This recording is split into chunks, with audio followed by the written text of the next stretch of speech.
What is up, YouTube? Corrupt here, back with some more Infinite Magicraid. Before we jump into the video, I just wanted to let you guys know that our friend Flary was able to get a redeem code in game for 1,000 gems for winning some championships in Legendary Division. I believe this code is valid for the next 2 weeks, so enjoy.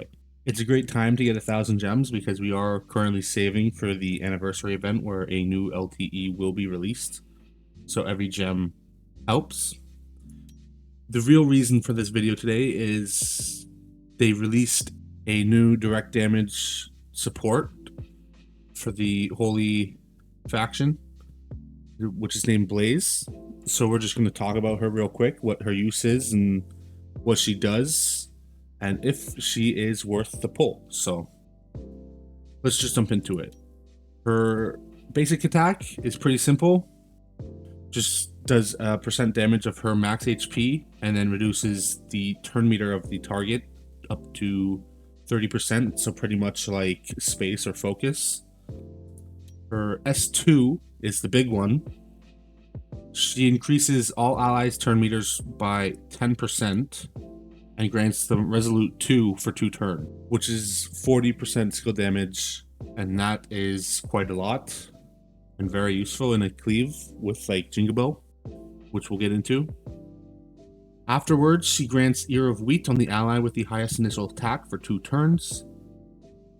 And for every 1 stage of direct damage dealt by the ally with that, she will also follow up with it by dealing 6% of her max HP with a added 30% crit rate. So you only need to get her to 70% crit rate to do her job, or to do some damage with her. And then you got her passive.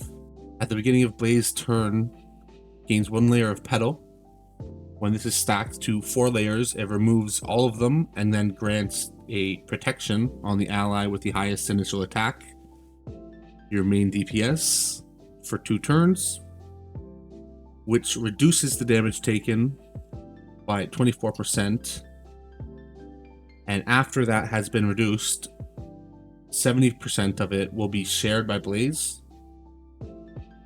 And when she does do this, when she casts her protection, she will also cleanse all control effects from both herself and the main DPS. I did some testing and I'll showcase it later, but this also works when she herself is CC'd. So if you run into a Nacil, she will cleanse herself and the main DPS when she goes, or when the petals hit 4 stacks. And then she grants a shield equal to 60% of her max HP for 2 turns, which is pretty big. And that shield cannot be removed.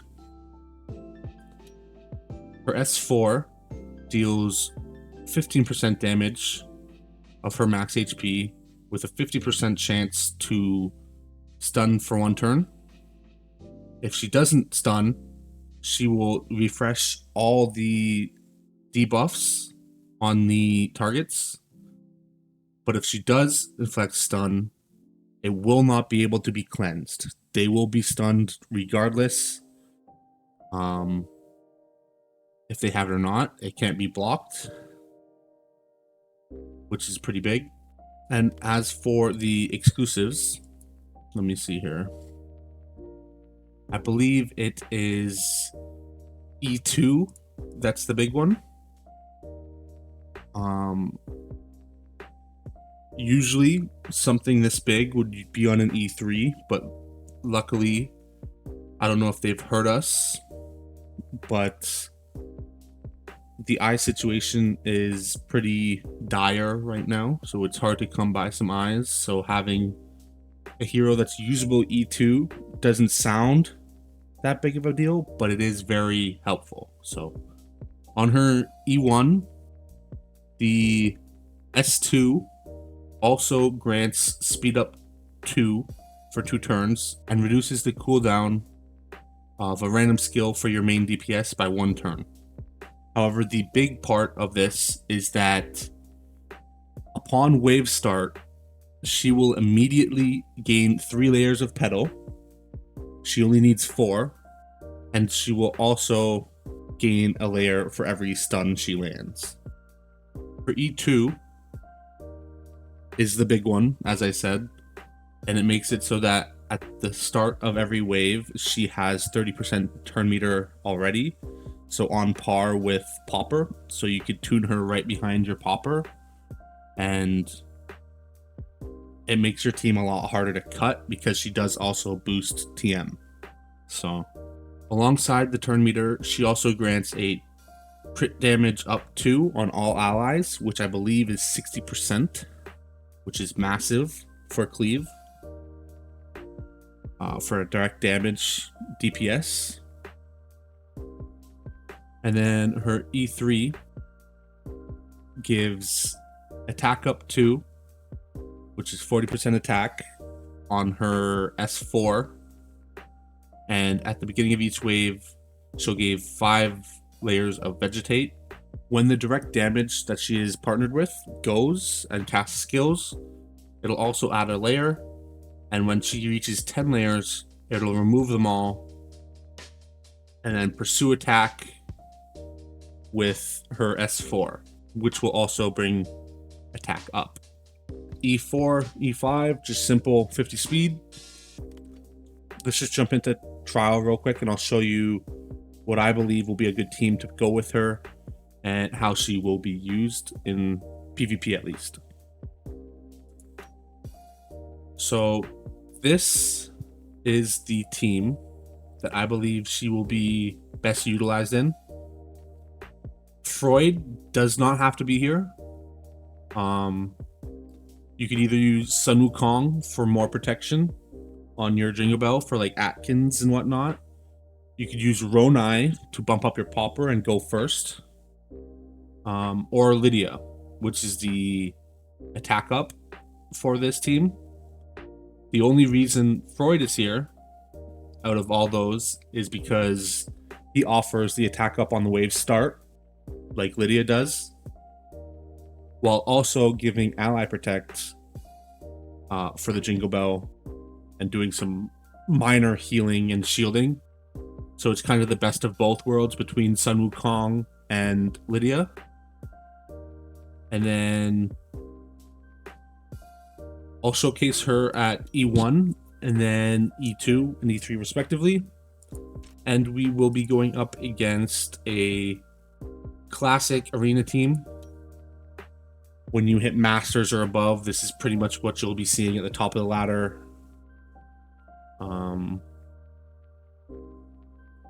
Actually, I'll show you the cleanse first, which is, let's go for Lucille. This is my personal favorite of her kit, is where she does the cleanse. Oh, sorry. Sync it to mine. And then he'll freeze. The Blaze and the Jingle Bell are both frozen. However, at E1, the Blaze gets 3 layers of petal. So then as soon as she goes, she will cleanse herself and she will cleanse the Jingle Bell. And then you could go into your normal combo. So let's just jump into a real classic arena defense, as I was saying. And let's give Blaze the E2, which is what I believe that's all she needs for the PvP side of her kit, because you are going to be using her in a cleave, so you won't be recycling skills, and you will already have the attack up from your teammates, whether it be Freud or Lydia, or you could run it without. So let's just jump into this and I will show you what she does. So with this team, you have the Popper to strip the immortality that Serta brings. Then you start with your S2 on Blaze. Turn meter down.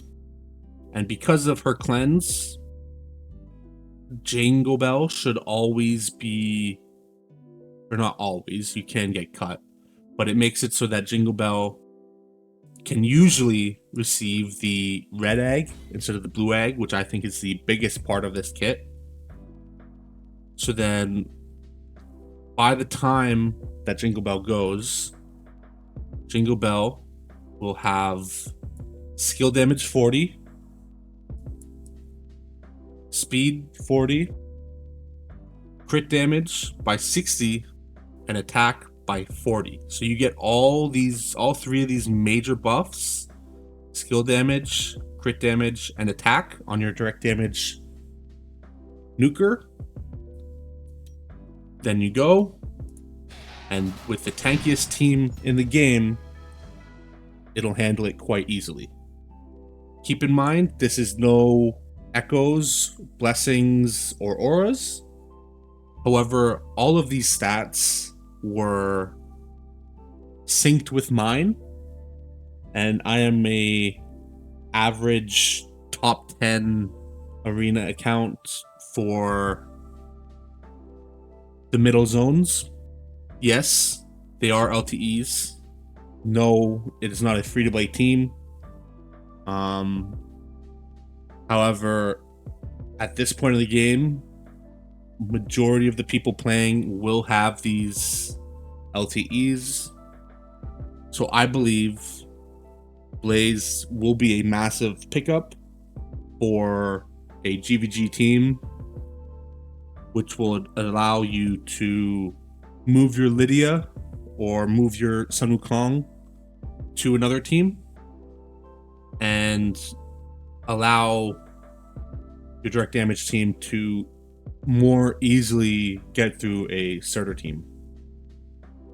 As for the PvE aspect, I believe, don't quote me, but I believe she will be a good replacement for Beatrix in a lot of places because of the skill damage and attack up, while also giving speed and turn meter. However, I believe for that, for using her PvE, I would suggest getting that E3 so you do have the attack up on the S4 and the passive of her partner where she will act again and again alongside them. So that was my Blaze showcase. If I am able to get a hold of her for when she does come out for summons, I will update you guys on how she fares outside of trial. But for now, that is all. If you've stayed to the end, if you could like and comment, I would greatly appreciate it. And I will see you guys soon. So, thank you for watching.